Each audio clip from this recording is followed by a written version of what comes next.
Friends, welcome to Oni's Aqua, where today we are in with a new video. पर ये video का एक बहुत ही खास चीज होने वाला है. That is क्यों मेरा गेस्ट है. That is Mr. Saurav Mukherjee, who is a very famous breeder, especially of discus. साथ ही साथ he is a renowned trader in fishes, ornamental fishes, and he is a trader of iguana and birds also, और birds का भी वो breeder भी है. तो ये मौका तो मैं हरगिज नहीं छोड़ने वाला हूँ, क्योंकि मेरा जो चैनल है वो along with fishes, since I'm a pet lover and especially a dog lover, मेरा फ्यूचर में भी अब कभी कभार कुछ फिशेस छोड़ के भी कुछ पेट्स का आप वीडियोस देखोगे.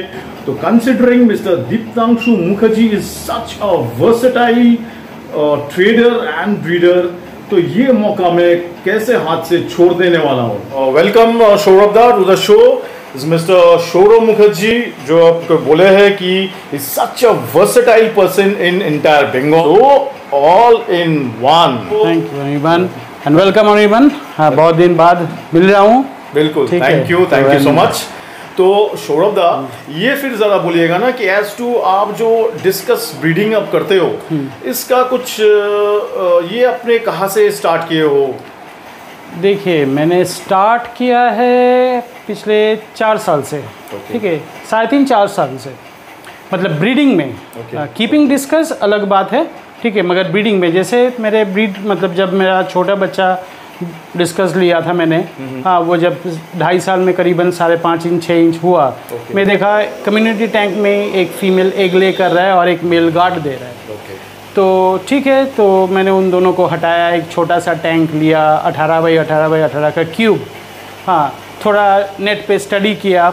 हाँ, ऑब्वियसली इनिशियल टाइम पे हेल्प लेना ज़रूरी होता है, क्योंकि मैं भी डिस्कस ब्रीडिंग में तब नोविश हूँ, पता ही नहीं है कि क्या करना है. हाँ, सिर्फ 2 मछली को पानी में छोड़ने से ही ब्रीड होगा, उसका कोई मतलब नहीं है.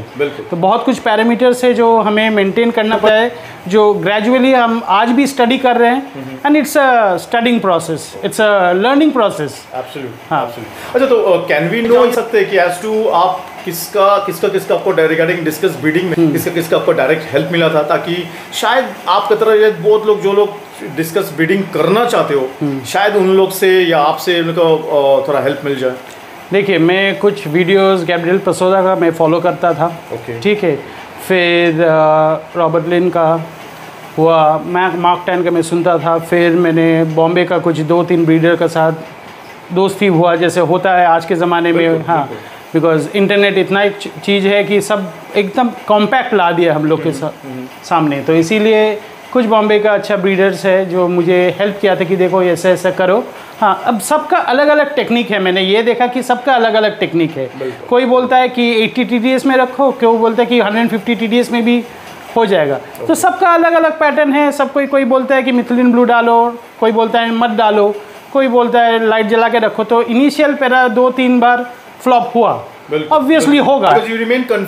मैं कंफ्यूज था, और मेरे लिए वो फ्लॉप प्रोसेस, वो ट्रायल एंड एरर करके इंसान वो सही दिशा पे जाता है. मेरा वो फ्लॉप जो मैं बोलूँगा, या तो मेरा हैचिंग नहीं हुआ, that was good for me, ताकि मुझे वो सिखाया कि हाँ, ये गलती मैंने पहला टाइम में किया तो दूसरा टाइम में ये नहीं करूँगा, थर्ड टाइम में नहीं किया. हाँ, 4th टाइम में जाके मैंने जब सब कुछ कॉम्पैक्ट रखा कि हाँ, इसको ये रखो कि TDS 120 के नीचे रखो, जब एग ले कर रहा है तब मिथिलिन ब्लू डालो थोड़ा, मगर इतना भी ब्लू कर दो मत करो कि सफ़ेद मछली को ब्लू लगे.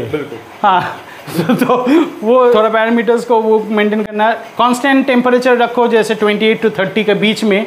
थर्मोस्टेट को ऑन करके रखो और लाइट को जला के रखो. भला डिम लाइट हो, मगर एटलीस्ट एक लाइट जलना चाहिए टिल द हैचिंग, और रादर जब बच्चा जब तक ना निकले तब तक आप उसको रखो. हाँ, फिल्टर्स को रिमूव करो जब बच्चा हैच हो जाए, क्योंकि बच्चे लोग सारे डार्क कलर में अट्रैक्ट होता है. क्योंकि मदर फादर दोनों का ही कलर इतना चेंज हो जाता है वंस द बेबीज हैचेस. हाँ, तो बेबीज़ अगर कोई और दूसरा डार्क कलर जाएगा तो सारे बेबीज़ उस पर क्लिंग अप करने लगता है. तो वो सब चीज़ सीख के आज मैंने, ठीक है, आई कैन से, ठीक है, मेरा ब्रीडिंग अभी सही चल रहा है। अब प्लस माइनस होता है due to some weather condition. Compact breeding हो रहा है अभी फ़िलहाल। गुड पेयर्स मेरे पास करीबन 10 पेयर है जो फर्टाइल करता है। अराउंड हैच रेट 85 to 100, 120 तक देता है। It's quite good enough. हाँ, हैच रेट होता है, मगर ये भी हमको चलना चाहिए। There is a 15 day mortality period, हाँ, जो वो भी कवर अप करना ज़रूरी है, तभी हम बता सकते हैं कि हाँ इससे इतना बच्चा मेरा निकलता है इस पेयर से। हाँ, हैच रेट देख के कोई बोल नहीं सकते कि मेरा 120 में 120 बच्चे ही निकलेगा। इम्पॉसिबल है। अगर कोई बोल दे कि ये हो रहा है, भाई साहब पूरा गलत बोल रहा है। उसमें कुछ मोर्टेलिटी हो गई, हाँ, वो हम लोग पकड़ के ही चलते हैं। कोशिश करते हैं एज ए फिश लवर कि हम लोग भी उसको जितना बचा सकते हैं ऑब्वियसली, क्योंकि कोई लॉस होना नहीं चाहता है। और at the end of the day वो भी लाइव है, हमारी तरह जिंदा एक चीज़ है। हाँ, तो उसको केयर करना मेरे लिए बहुत ज़रूरी है। नया जो लोग अगर ब्रीडर्स जो लोग बनना चाहते हैं, डिस्कस का ब्रीडिंग करना चाहते हैं, उन लोग के लिए कुछ और फाइन कुछ टिप्स दीजिएगा एज टू सक्सेसफुली कैसे और डिस्कस ब्रीडिंग कर सकते हैं हम लोग। देखिए, डिस्कस ब्रीडिंग के लिए सबसे मोस्ट इम्पॉर्टेंट थिंग है, पहले डिस्कस को आप रखो, सही तरह से रखो।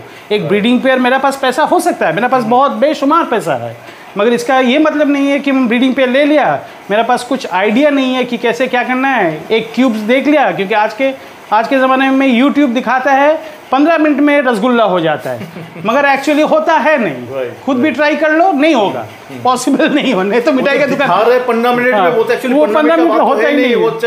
सालों साल शायद तपस्या का बाद के बाद वो ब्रीडिंग हो रहा है एक्चुअली। मेरा मेन कहना है कि आप ब्रीडर पेयर ना खरीद के एक कंफर्म मेल फीमेल पेयर आप लेने की कोशिश करो, ठीक है। अब कंफर्म मेल फीमेल बहुत कस्टमर्स मेरे पास आते हैं 3 इंच का मछली में ये मेल होगा ये फीमेल होगा, तो बस पॉसिबल नहीं है बताना 3 इंच में। एटलीस्ट 4.55 तक ना जाए मछली तो मेल फीमेल बताना डिफ़िकल्ट है। हम लोग 90% श्योर शॉट बोल सकते हैं, मगर फिर भी वो 10% का रहता है, 10% का रहता है। मेरे पास अभी एक ईका है जो मैंने देख के लिया था, हाँ, मेल बोल के, मगर फॉर्चुनेटली अनफॉर्चुनेटली जैसे भी जो बोले, उसको जब मैंने मतलब एक मेल सस्पेक्टेड मेल के साथ मैंने छोड़ा, मैं देख रहा हूँ दोनों ही एग ले कर रहा है, मतलब दोनों ही फीमेल है।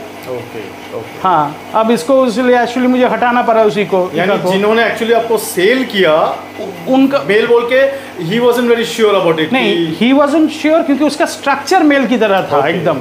उसका जैसे नेट पे दिखाया जाता है, fins, tail fin, dorsal fin pointed होगा, रिम डार्क होगा, फोरहेड में बल जाएगा, पूरा फीमेल एकदम एग्जैक्ट मेल की तरह, पूरा मेल की तरह। Actually it turned out to be a female. So obviously हम लोग क्या करते हैं, जैसे मैं क्या करता हूँ बोल रहा हूँ, मैं कम्युनिटी टैंक में सस्पेक्टेड बोल के मैं चलता हूँ। Suspected 6 piece male 6 piece female को छोड़ा मैंने, suspected, I am not sure even, इतना मैं बता दे रहा हूँ। ऑटोमेटिकली 2-3 महीना में मुझे कुछ ना कुछ रिजल्ट दिखाई देता है कि 2 पीस मछली अलग हो जा रहा है। हाँ, 2 पीस मछली दूसरा साइड ऑफ द उसको ले रहा है, एक्वेरियम ले करके वहाँ पर ग्लास क्लीन कर रहा है या तो कुछ कर रहा है, हाँ, कुछ हरकतें कर रहा है जो एक्चुअली साइंस दिखा रहा है, साइंस एंड सिम्टम्स दिखा रहा है मुझे कि इसको हम ब्रीडिंग में बैठा सकते हैं। तो ऑब्वियसली उसको हम सेग्रीगेट करके डालते हैं एक ब्रीडर एक्वेरियम में। जो मेरा ब्रीडर एक्वेरियम का साइज़ थोड़ा बड़ा है, हाँ, that is 2 foot by 18 by 15 करके मैं चलता हूँ। हाँ, actually 18 by 18 by 18 cube is the best size breeder के लिए। और एक चीज़ ब्रीडर के लिए मोस्ट इम्पॉर्टेंट थिंग है कि जैसे आपने पूछा मुझे कि नया जब बंदा आ रहा है क्या करना चाहिए, 3 दिग कवर करना ज़रूरी है। It's a must. It's a must. It's a must. Actually, it's a must. आप पहले भी वीडियो देखे थे, उसमें भी बंदे ने बताया होगा कि 3 कवर करो, भला विनाइल से करो, भला तुम चार्ट पेपर लगाओ, हाँ, मगर एटलीस्ट 3 साइड्स कवर, क्योंकि उन लोगों को भी एक सिक्योर प्लेस चाहिए होता है। बिल्कुल। हाँ, ज़्यादा इंटरेक्शंस इंटरेक्शंस ये सब मत करो। हाँ, ये ना कि हर दिन जाके देखो कि अरे क्या कर रहा है, उन लोग भी डिस्ट्रैक्टेड फील होता है, क्योंकि उन लोग को भी चाहिए एक अलग सेटअप चाहिए, एक अलग चीज़ चाहिए, कि उन लोग को भी एक सुकून चाहिए, क्योंकि हम वो ब्रीड कर रहा है। जैसे हम लोग का भी अगर बच्चा होता है तो हम लोग क्या, एक डैडी एक मम्मी वो अलग से केयर करता है, तो obviously that particular care is required, ये मान के चलना चाहिए। अब और एक चीज़ जो बता रहा हूँ मैं, ये जो दो पीस मैं बोलूँगा, मेल फीमेल छोड़ दीजिए, 2 पीस डिस्कस कोना ले रहा है, हम उसको अलग से डालें। हाँ, कन्फर्म तब होंगे जब वो मेल फर्टाइल करेगा एग को, हाँ तभी हम कन्फर्म्ड हो पाएंगे that is a confirmed male female pair. क्योंकि कभी कभी फीमेल टू फीमेल भी पेयर लगता है डिस्कस में, not only in discus, we have seen in, हाँ we have seen in birds, we have seen in reptiles, ठीक है, कि फीमेल टू फीमेल भी लग रहा है। 2 फीमेल कुनूर को एक साथ रख दिए हैं, 8-10 अंडा दे रहा है, तब समझ में आ जाता है हम लोग को भाई 8-10 अंडा कैपेबिलिटी नहीं होता है एक फीमेल का, बहुत कम, 100 में 1 पीस का कैपेबिलिटी होता है, स्ट्रेंथ होता है कि 8-10 अंडा दे।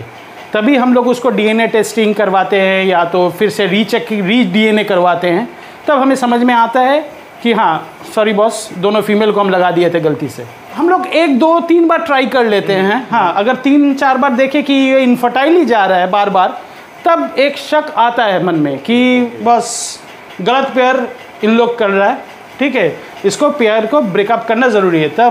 तब हम क्या करते हैं, तो उसमें से एक फीमेल को हटा देता हूँ, back to the community tank, एक को वहीं रख देता हूँ।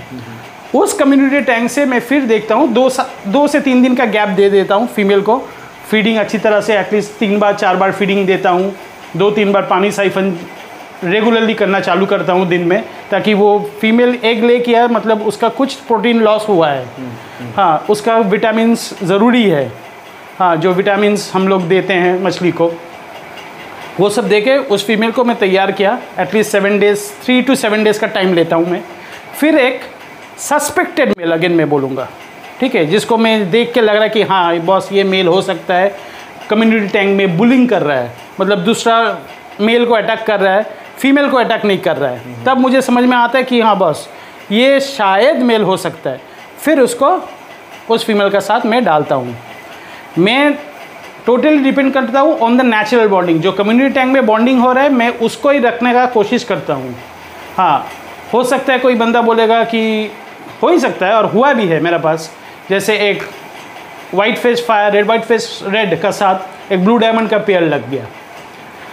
पता है मुझे बच्चा सही क्वालिटी का नहीं होगा, क्योंकि ऑब्वियसली ब्लू और रेड को जब भी आप क्रॉस अप कर रहे हो तो ऑब्वियसली एक टर्कोइस या तो Alenquer, brownish shade Alenquer निकलने की चांसेस ज़्यादा होता है। रिमेंबर वेरी वेल, जब मैं एकदम शायद 15-20 ईयर्स बैक जब मैं डिस्कस पालना चालू किया था, वो तो अभी कहीं पे दिखता नहीं है, वो समय मैंने ऐसा डिस्कस देखा था, जो कि if I am not wrong कुछ शायद गली गालिफ में ऐसा कुछ सेलर्स है, उन लोग के पास में सब मिलता था, कुछ एक हाफ बॉडी हाफ कुछ पिंक एंड हाफ ब्लू, ऐसा भी हम लोग मैं देखा था, जो कि उसके बाद और फिर देखने को नहीं मिला। हो सकता है कुछ कुछ बैचेस ऐसा निकला, कुछ बैचेस निकलता है, तब देखिए वो सब अगर वैसा पेयर होता है तब मैं सोचता हूँ कि उसको ब्रेकअप करूँ, ब्लू टू ब्लू दूँ, रेड टू रेड दूँ।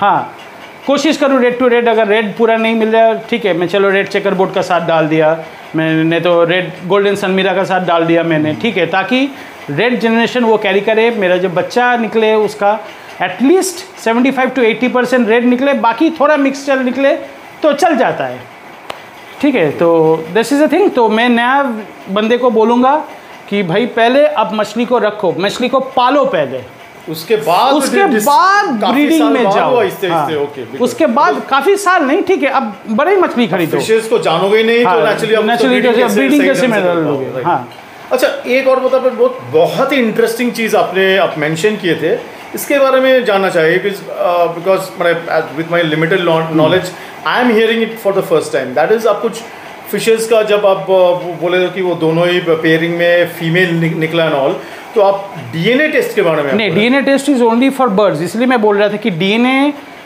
फिशेस का अवेलेबिलिटी नहीं है। अच्छा, वही फिशेस का, बर्ड्स के लिए सिर्फ डीएनए होता है, फिशेस का अभी डीएनए तो होता है क्या डीएनए टेस्ट बर्ड्स में? बर्ड्स में होता है, इंडिया में होता है, इंडिया में होता है।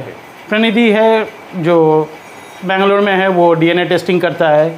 फिर रेड बेली है, तो हाँ, ये DNA टेस्टिंग कैसे करते हो? लाइक आप भेजते हो? हाँ, हम लोग भेजते हैं। हम लोग बर्ड्स का फेदर प्लग करते हैं फ्रॉम द चेस्ट। अच्छा। फ्रॉम द चेस्ट प्लग करके उसको पैकेट करके एकदम सील पैक, जैसे जो फॉइल सील पैकेट होता है करके, उसके रिंग नंबर तो लिखा हुआ रहता है, रिंग नंबर लिख के कौन सा स्पीसीज़ का हम भेज रहे हैं उसको हम लोग भेजते हैं फॉर DNA।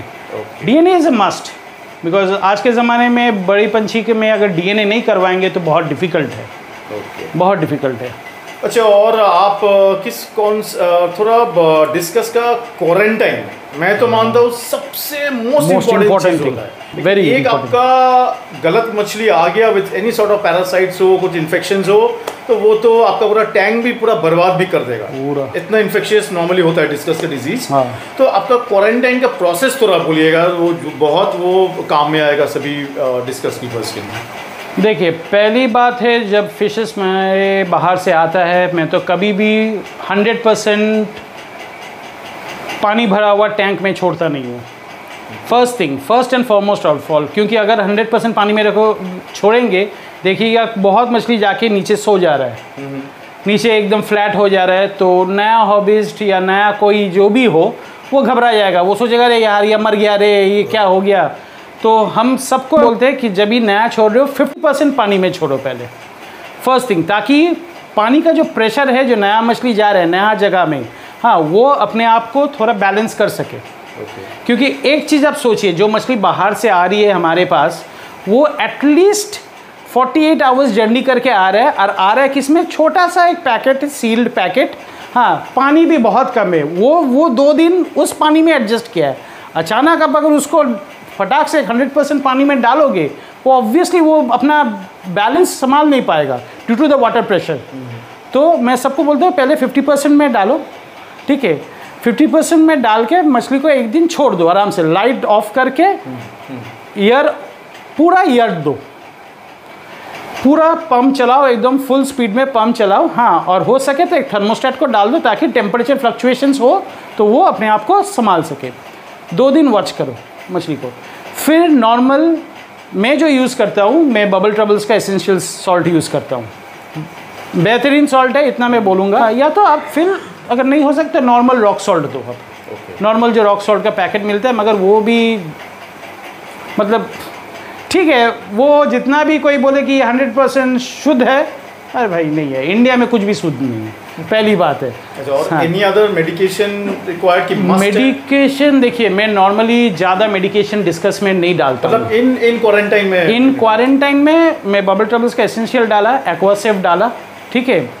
अगर मछली में ज़्यादा कुछ फ्लिकरिंग हो रहा है कि वो हो रहा है, तो चलो एक सिप्लॉक्स 500 डाल दिया, एक सिप्लॉक्स 500, मगर वो एक piece Ciplox 500 on 50% water, 2 foot tank, normal 2 foot tank. अगर इसको आप 3 फुट टैंक में डाल लोगे, हाँ, तो 2 सिप्लॉक्स आप डालो, हाँ, मगर सिप्लॉक्स डाल के विद इन 14 आवर्स से 18 आवर्स में पानी एटलीस्ट एक बार रीशफल करो पानी को, कि नहीं तो मछली बेफालतू का कोई मेडिसिन देना बेकार है। जब तक उसका कुछ हुआ नहीं है तब तक हम क्यों डालें मेडिसिन। और मानिए उसमें अगर आप 2-4 डिस्कस का देखते हो कुछ गड़बड़ है, उसको आई एम श्योर अलग करके उसको फिर आप क्वारंटाइन करोगे। देखिए, हाँ, मेडिसिन, हाँ, मैं देखिए एक चीज़ मैं सोचता हूँ कि या तो ऐसा हो सकता है ना, कुछ मछली को मैक्सिमम कुछ नहीं हुआ है पर 2-4 तो कुछ प्रॉब्लम दिखाई दे रहा है। देखिए, मैंने डिस्कस में जो पिछले 7-8 साल में एक चीज़ देखा हूँ, मैंने नोटिस किया है, एक मछली का अगर होता है, हाँ, अगर टैंक में आपका 10 मछली है, सबका आज नहीं तो कल नहीं तो परसों होना ही होना है। That is the biggest minus point of discus. हाँ, that's the biggest minus point of discus, और उसमें हम लोग कुछ नहीं कर सकते। प्लस भी बहुत कुछ है, मतलब कुछ गड़बड़ होने से पहले आपको बहुत टाइम देता है आपको उसको बचाने के लिए। मैं इतना बोल सकता हूँ, टचवुड, मैं एक्वेरियम पकड़ के बोल रहा हूँ, शाम के वक्त है ये, ठीक है, आज तक मैंने ढंग से गोल्ड फिश बचा नहीं पाया, ठीक है, मगर डिस्कस अब दे दो, मरा हुआ डिस्कस को हम बचा देंगे। क्योंकि डिस्कस एक ऐसा मछली है who talks to you, who talk, interact करता है, वो इंटरैक्ट करता है, वो आपको टाइम देता है, वो आपको साइंस सिम्टम्स दिखाता है कि मेरा ये हो रहा है तो मुझे ट्रीटमेंट करो। काफ़ी टाइम देता है, और उस टाइम को हम लोग नेग्लेक्ट नहीं कर सकते हैं। वो अगर सोचते हैं कि भाई कल करेंगे, आज थोड़ा घूम फिर के आए बॉस, तब वो नहीं हो सकता। बिल्कुल। हाँ, उस टाइम में आपको 100% डेडिकेट करना है अपने आप को उस पे। आप 5 दिन डेडिकेट करो, वो 5 साल आपको डेडिकेट करेगा अपने को। तो ये चीज़ डिस्कस के लिए फॉलो करना ज़रूरी है, क्योंकि डिस्कस देखिए, discuss is the king of fishes. इसके ऊपर और कोई मछली है नहीं। जो वेरिएंस है, जो कलर्स है, जो ब्यूटी है, उसका जो एलिगेंस है। हाँ, अगर आप 10 डिस्कस एक क्लियर 3 फुट टैंक में बिना कुछ डेकोरेशन करके सिर्फ एक लाइट और थर्मोस्टेट और ऑक्सीजन चला के छोड़ दो, उससे बेटर ब्यूटी कुछ नहीं है सर। इतना मैं बोल सकता हूँ। अच्छा, और आप क्या क्या ब्रांड बोलिए तो कौन कौन सा ब्रीडर्स का आप डिस्कस अब रखते हो, या तो लोकल डिस्कस भी रखते हो, नहीं क्या क्या वैरायटी रखते हो, थोड़ा बोलिए। देखिए, पहली बात है, हम जहाँ लोकेटेड है रिश्रा, हाँ ये सबब है। हाँ, यहाँ पर अगर हम हमेशा मार्क 10 या रॉबर्ट लेन या तो जेसन का मछली आप हम लाएंगे तो बहुत सेल करना बहुत डिफ़िकल्ट है at the end of the day. ठीक है, तो यहाँ पर मिक्सचर है। मेरे पास लोकल भी आता है, मेरा खुद का ब्रीड का तो है ही है, हाँ, जो मैं ब्रीड करता हूँ। हाँ, कुछ ऐसे मैं बाहर से लाता हूँ, जैसे ये वाला है रॉबर्ट लिम का। ये टोटल है रॉबर्ट लिम का है। उधर में ब्लू डायमंड है मार्क 10 का। ठीक है, उस रूम में आप रेड देखिएगा, रेड वैलेंटाइन, स्नो लेपर्ड्स, ये जब सारे हैं, सारे मार्क 10 का है। सौरभ दा, फिर एस टू बोलिएगा ना कि एस टू जो भी हॉबीज आपको डिस्कस खरीदने के लिए आपको कांटेक्ट करना चाहते हैं, तो वो आपको कैसे कांटेक्ट करें? जो मुझसे डिस्कस करना चाहते हैं, आप डायरेक्टली मुझे कांटेक्ट कर सकते हो। मेरा नंबर है 9007857766। ये कॉल व्हाट्सअप दोनों है इसमें। आप एनीवेयर फ्रॉम इंडिया आप कर सकते हो। Shipping all over India is possible. Indian discuss जो इंडियन ब्रीड होता है, हाँ, इंडियन डिस्कस बोल के कुछ है नहीं, पहली बात है। सारे मलेशियन पेरेंट्स है, या तो वियतनाम पेरेंट्स है, या तो बैंकॉक पेरेंट्स है। ठीक है, सब बाहर का ही पेरेंट्स है, इंडिया में ब्रीड हो रहा है। क्या क्या फिशेस डिस्कस के अलावा आप रखते हो? और डिस्कस के अलावा arowana, flower horn, oscar, parrots, severum, red spotted severums, लेप्रोनियस, स्टिंगरेज, और इम्पोर्टेड वैरायटी गोल्ड फिश में रुइकिन मिलेगा, अपाची मिलेगा आपको। ये नॉर्मल जितना है ज़्यादा एक्सोटिक्स में ही मैं हूँ। हाँ, thank you so much for giving such your valuable time. So in this way I wind up today's video, and so happy fish keeping on behalf of Saurabh da and Onnie's Aqua. Thank you Onnie, and it's really lovely. And please भैया का channel को subscribe, like कीजिए, that's must. बंदा बहुत मेहनत करता है, आप लोग के पास ये वीडियो पहुंचा रहा है। ये सोचिए कि कितना बंदा मेहनत कर रहा है सुबह से लेके। हाँ, so he is very hard working. Subscribe कीजिए, लाइक कीजिए, कमेंट हो तो फिर भी वो भी कीजिए, ताकि उसको और बेहतर कर सके, क्योंकि it acts as a feedback. जब तक आप फीडबैक नहीं दोगे तब तक इम्प्रूवमेंट नहीं होगा। तो मोस्ट वेलकम, मगर हाँ, गंदा फीडबैक प्लीज मत देना। Thank you. इसका नेक्स्ट एपिसोड्स के पास आने वाला है about him and his son Diptanshu Mukherjee, जो वीडियोस होंगे about birds and iguana also.